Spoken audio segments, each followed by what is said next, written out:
शिव विधायक रविंद्र सिंह भाटी एक बार फिर से चर्चाओं में आ गए हैं। अक्सर शिव विधायक रविंद्र सिंह भाटी का नाम कई चर्चाओं में रहता है।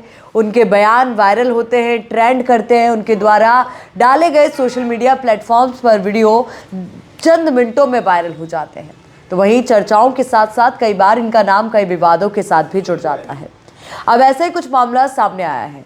भारतीय राष्ट्रीय सौर ऊर्जा महासंघ ने शिव विधायक रविंद्र सिंह भाटी की शिकायत प्रधानमंत्री नरेंद्र मोदी से राजस्थान के मुख्यमंत्री भजन लाल शर्मा से की है। आपको जानकारी दे दें कि सुब्रमण्यम पुलिप्का जो इस पूरे संघ के सीईओ हैं, उन्होंने इस बात का हवाला देते हुए शिकायत की है कि शिव विधायक रविंद्र सिंह भाटी की वजह से लगभग 8,500 करोड़ रुपए का निवेश अटका हुआ है।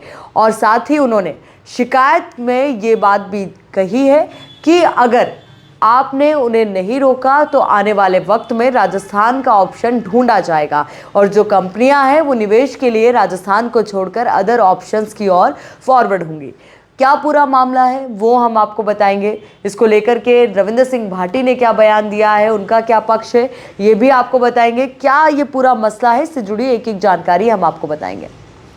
सबसे पहले बात करते हैं कंपनी की। तो कंपनी को लेकर के कई बातें सामने आई थी कि कंपनी ने किसानों को जो मुआवजा देना चाहिए था उतना मुआवजा नहीं दिया। उसके बाद अब यहाँ पर जब संघ की एंट्री हुई है तो संघ के सीईओ ने पत्र में क्या लिखा है, सबसे पहले आप वो सुनिए। तो उन्होंने लिखा है कि बाड़मेर की शिव विधानसभा क्षेत्र में पवन और सौर ऊर्जा परियोजनाओं के डेवलपर्स को स्थानीय विधायक के कारण समस्याएं हो रही है। कर्मचारियों को धमकियां दी जा रही है, जबरन वसूली की भी कोशिशें की जा रही है। शिव विधायक रविंद्र सिंह भाटी के दखल से 2000 मेगावाट तक की परियोजनाएं 6 महीने से अटकी है। यह व्यवहार राजस्थान में पहले कभी नहीं देखा गया। इस सिलसिला नहीं थमा तो अक्षय ऊर्जा में निवेश के लिए दूसरे राज्यों का रुख करना पड़ेगा। साफ तौर पर उन्होंने चेतावनी दी। फेडरेशन के सीईओ सुब्रमण्यम पुलिप्का ने शिकायत की कॉपी मुख्य सचिव और डीजीपी को भी भेजी है। अब आपको बताते हैं कि शिव विधायक रविंद्र सिंह भाटी ने इस पूरे मामले को लेकर के क्या कहा। उन्होंने कहा कि इस मामले में मैंने किसी भी तरह के प्रोजेक्ट में कोई अड़चन नहीं डाली है। मैं मेरे विधानसभा क्षेत्र के किसानों के हक की लड़ाई लड़ रहा हूँ। किसानों के साथ डीएलसी से दोगुने मुआवजे के नाम पर अन्याय किया जा रहा है। इलाके के किसान एकजुट हैं, मैं सिर्फ उनकी आवाज बन रहा हूँ। अब मसला क्या है जरा आप वो सुनिए। शिव क्षेत्र के करीब 1 दर्जन गांव के किसान हाईटेंशन लाइन के लिए टावर निर्माण में उचित मुआवजे की मांग को लेकर पिछले 70 दिनों से आंदोलन कर रहे थे।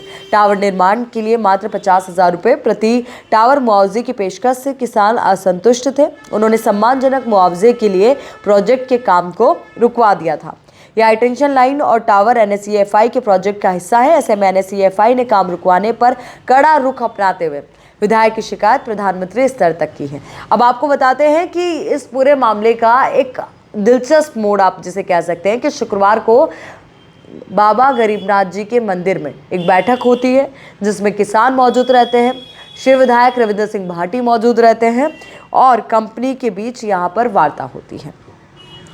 अब इस दौरान विधायक रविंद्र सिंह भाटी, प्रभावित किसान, कंपनी और प्रशासन के अधिकारी मौजूदगी में इनकी वार्ता सफल होती है। सहमति बनती है कि किसानों को उनका पूरा हक देगी। इलाके के किसानों ने इस संघर्ष की इसे बड़ी जीत बताया था। उन्होंने कहा कि हाँ, हमारा संघर्ष सफल होता है। पर उसके बाद एनएसईएफआई का ये रुख शिव विधायक रविंद्र सिंह भाटी की शिकायत प्रधानमंत्री स्तर तक, क्या कोई राजनीतिक षड्यंत्र या इसके पीछे कोई बड़ी राजनीतिक चहलकदमी या फिर क्या कुछ, इस पूरे मामले को लेकर चर्चाएं बनी हुई है। साथ ही सवाल ये भी उठ रहा है कि जब सवालों को लेकर के, जब किसानों की मांगों को लेकर के सहमति बन गई थी तो उसके बाद इस शिकायत का क्या मतलब है।